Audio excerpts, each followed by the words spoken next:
All right, so here we go with another scrimmage challenge. So in this challenge, we want to add text to the image. So the setup is to set up the text inputs to save to top text and to bottom text state variables. So like we have here, we have our meme, which is top text, bottom text, and random image. So what we can do now is we can run a function, or let's see, replace the hard-coded text. So we want to replace this hard-coded text. So what we can do is say on change, and we can equal this to handle change. And that's going to be the function that we are going to create here. So there is no handle change function. That's fine. We can just create that. So now we should reload and we should get a working product. So one other thing we can do is change the value here, and the value should be the meme dot top text. And then when we reload, I don't think anything will happen just yet. And the bottom thing, we can do the same, but instead of top text, it would be bottom text here. And let me see if this does anything just yet. So testing this out. So when we reload, nothing happens yet. And I think it's because we are hard coding text into here. So let's remove this hard coded text. And still nothing is happening. So let's try and remember how we did this. So let's see. So we're getting the state of all meme images and set meme images. And we are using this get meme images to go ahead and run the set meme. And we need this because we're gonna run this here somewhere. We haven't looked at this in a while, so I may be a little bit loose on this. So let me go ahead and see what we would do for handle change. So set up the inputs, top text and bottom text state variables.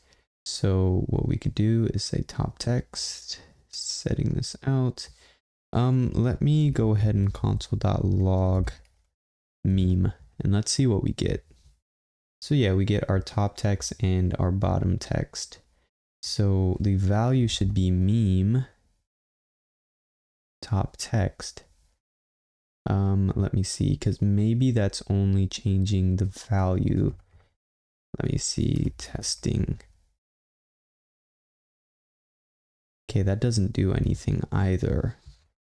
That's weird. So we can say, let's go ahead and run or make sure we can update this. So what we can do here is we can give this an event. And we can destructure some things from our event. So we would need to destructure top text and bottom text and equal it to, let's say, what was it again? To event.target. So now we can console.log, let's say our event.target.name. Let's see what we get here. So we get nothing. Let me say name. Let's just remove this for now. And let me see where we are console logging. So we can remove that. So let's go ahead, and I think what we are doing wrong here was we weren't setting the name correctly. So the name needs to be top text. So we can put that here and let's see what happens. Nothing happens. And the name here needs to be bottom text. So we have the name, and ooh, I just realized we're setting this up like it's an input, and that's probably why it's not working. Okay, we're doing this on the wrong thing. That was pretty silly. So what we can do here, it actually should work now. We should have been putting this on here. So now we can do this, and we can say this is going to be form. No, this is going to be meme.top text. So testing. And then this should be meme.bottom text. Quite a silly issue there, but we are able to figure it out. So that's top text, bottom text, and this actually needs to go on the input field. So we can remove that. We can put that on its own line right here, and then on change, and then we can put the value here.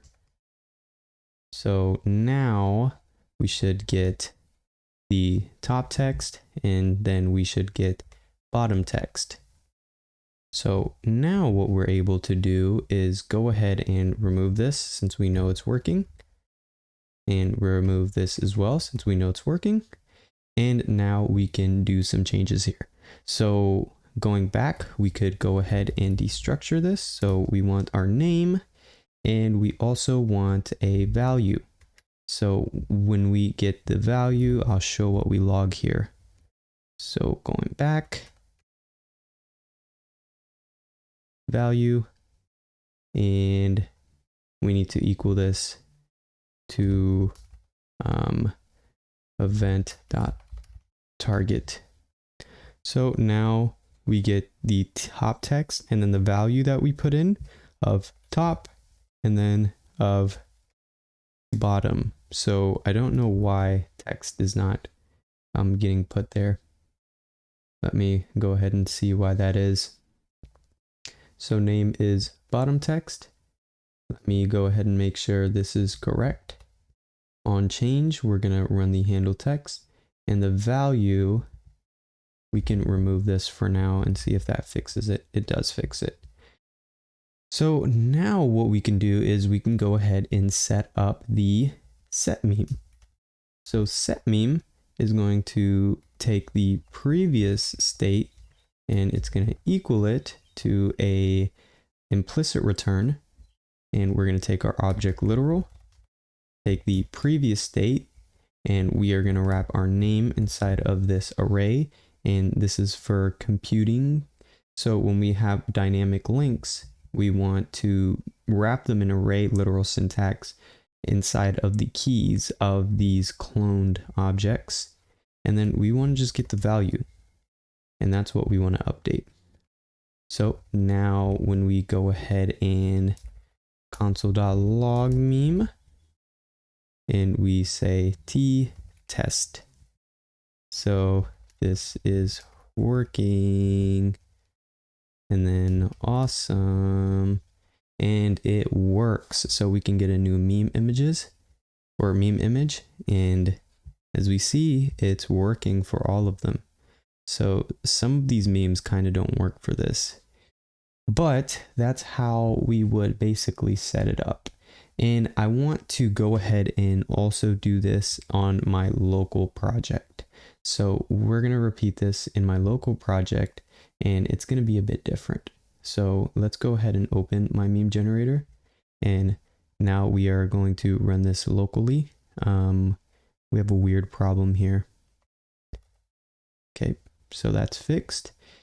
And let's go into our React forms. So this is not where we have that information. There is a lot of stuff on here. So let's go ahead and close a lot of these. We're not going to need most of this stuff that's up here. We're going to need app though. And we're going to need these things over here. Event listeners, boxes, add. Okay. And now let's go see what happens in our app. our app is how we go ahead and toggle our dark mode, and our header is how we toggle the dark mode on and off. And then the form is where we're gonna do our meme. So our get meme is, first of all, I just want to go ahead and make sure I can remember what this is doing. And one thing I also want to change is maybe, no, I think it should be separate. So one thing that we have here is that when we go down here, our text renders up differently. So I want to see how he did this in Scrimba. So he went ahead and created a div, and then he created two h2s. So let me go ahead and do that.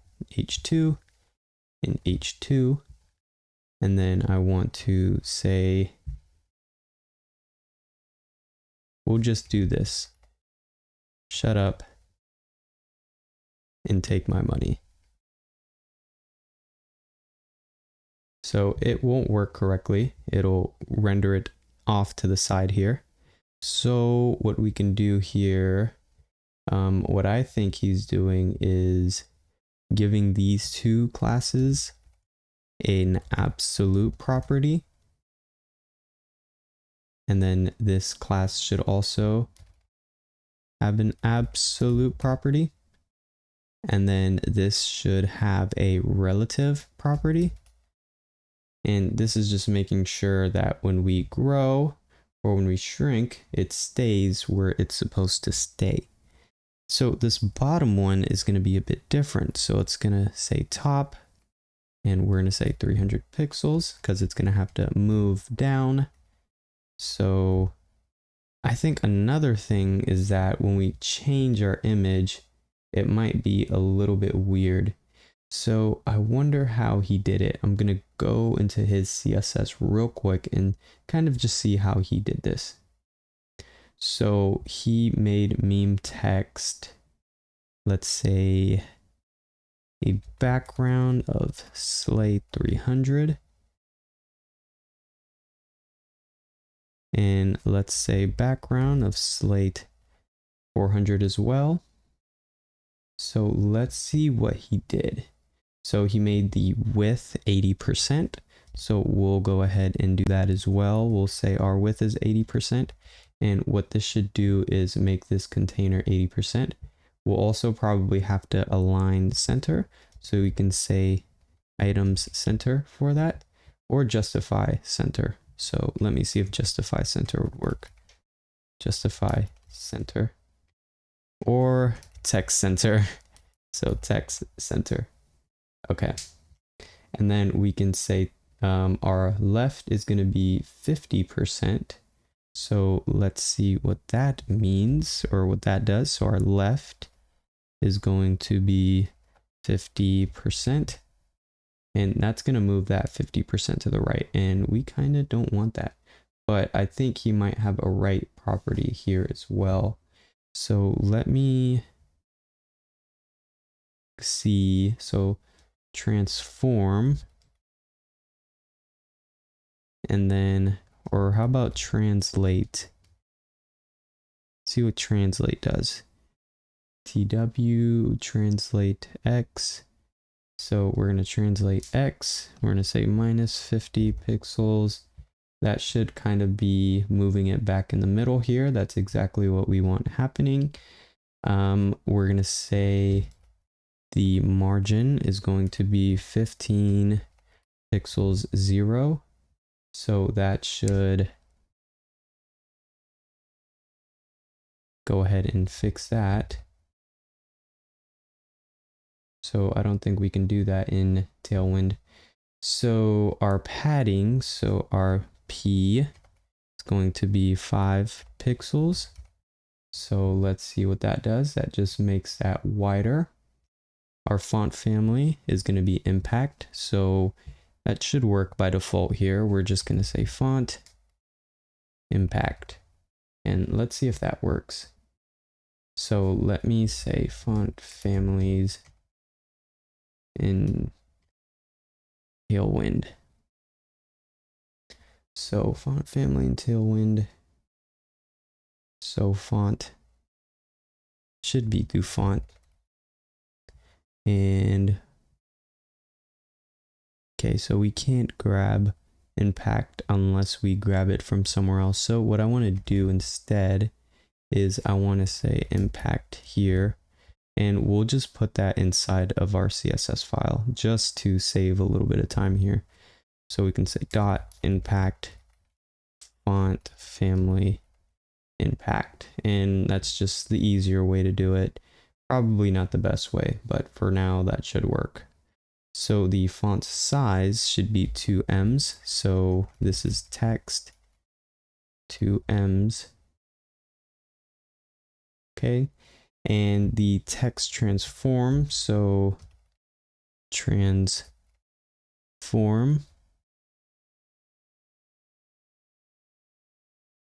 And what does this do here? Let's try something else. I think it's just uppercase in React or Tailwind. So yeah,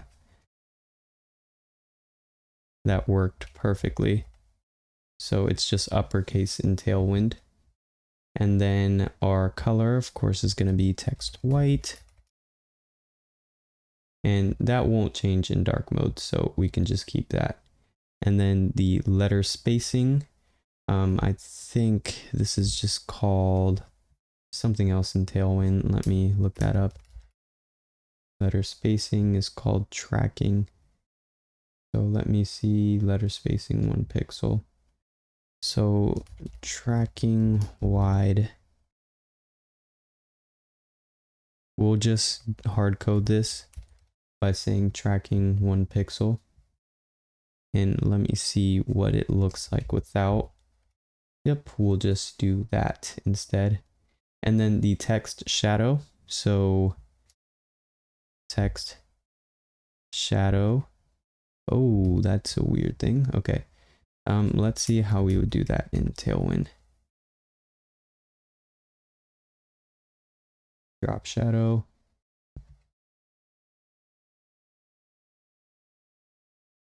I don't know if it's gonna put it on the container instead of the actual text. So let me see. Text shadow. So let me see. That's a bit different as well. So I'm gonna put that just in my impact, and that should apply it to my text. Just want to save a little bit of time here and not waste too much time on the little things like that. So now we can remove the background, and we have our text here of shut up. And then we're gonna have to do our bottom text, and I want to do this here.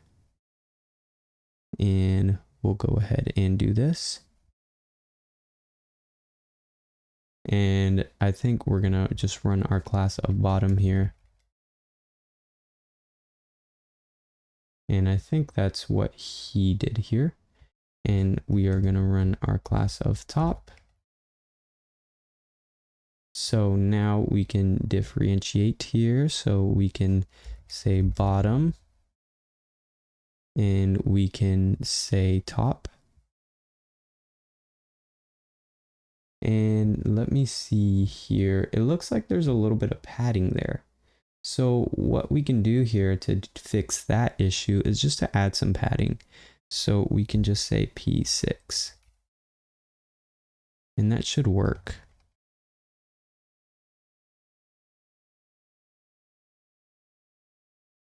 So let's add 10 pixels of padding, or we could even say like 20 pixels. And then here we could also say 20 pixels, and that should move it up from the edge a little bit. So that's good. And then when we get new images, we will load up to the correct place. So another thing, let's go ahead and test this in mobile view. What is this? Block element? That's cool. So we can go into mobile view here, and we are going to go with the iPhone SE. And in the iPhone SE, this seems to be working pretty well. One thing that I want to do here is I want to say on small devices. So on regular devices, I want my text to be 1M or 1.5 instead. So now I'm going to do this, and then I want to say on medium devices, I want my text to be 3Ms. So on medium devices, I want my text to be 3Ms. So now we're working on the iPhone SE, we're working on the iPhone XR, we're working on the iPhone 12 Pro, Pixel 5, everything's working. Let's see, iPad mini, we're working well, and let's say Galaxy Fold, we are still working well, even though the Fold is weird. And let's go into responsive, and let's just grow it all the way. Let's just see what it looks like on desktop view. So let's get another picture, because that one was a little bit weird with the bordering. So yeah, it's working well. One thing, if we continue to grow, that's the highest it'll grow. And if we shrink, our text should get smaller very soon, and then smaller, and then so on and so forth.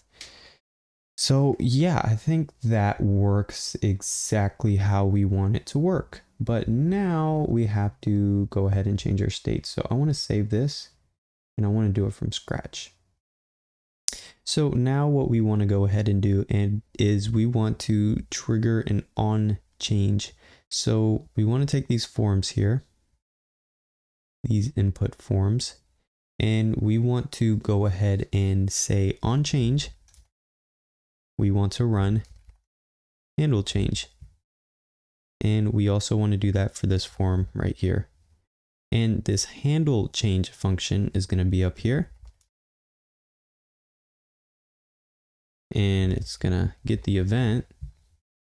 And then one thing we can do is reload to make sure everything's working.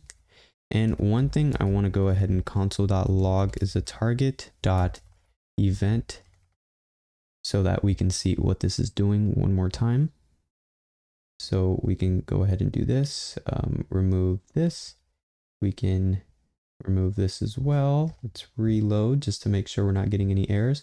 And when we click and type into text, our target is not defined. So let's go back here. And what we should give this is a name, and we'll just say of top text. And let's give this a name of bottom text. To reload, let's say T. It's still not working. So let me see what issue I'm getting here. So target is not defined.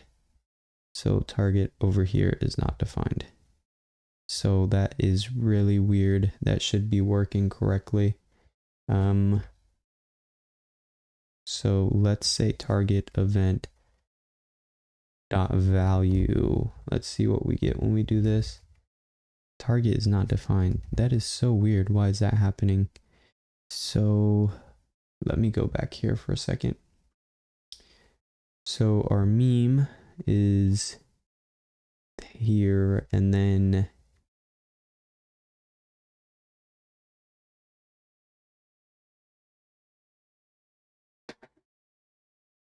I had to turn on my fan. It's getting a bit hot in here. So our on change will run handle change, and handle change is this event up here. So what I could do here is instead console.log target.event, or is it event.target? I don't remember which order it was supposed to be in. Okay, it was supposed to be event.target, not target.event. So now when we type something in here, what we see is that we get the input. So this is actually a DOM, and of course we can get different things from it, like name, and then now we're getting top text, and then value, and now we're getting what we're entering into it. So now we can go ahead and destructure these things. So we can say name, and we can say, what can we say? Name value event.target. And then now we can go ahead and say set our meme. So our previous state is going to equal to an object, which is going to take our previous state, and it's just going to update our name value. This is dynamic, so we'll have to surround it in those array literals, and then our value. So now when we say go ahead and go into console.log, it's console.log our memes. When we put in test, it'll work, and when we put in test, it'll work. So now instead of hard coding this name here, or instead of hard coding and take my money, what we can do is use the object literals and go into meme dot, and then this is bottom text. And then we can go up here and go into meme dot, and this is top text. So when we enter something, we're getting our state in real time. So let's say when you finally fixed your application. So now I want to look one more time in our mobiles. So let's see if we were able to get it. So let's see our iPhone SE. And it looks weird on our iPhone SE, but I think this is the best we're going to get it. So I think another thing I could do is to say, let's move this down to 0.3 or 0.2. Move this down to 0.2. And now when we go up, it should work just fine. And then that's pretty good. So we can go all the way down, all the way up, and it will work correctly. We can get a new meme, and this meme already has text on it, so that's kind of weird. But that is me doing the challenge twice. So I'm going to watch some of this, and I'm sure we're gonna do more to this, so I'll update.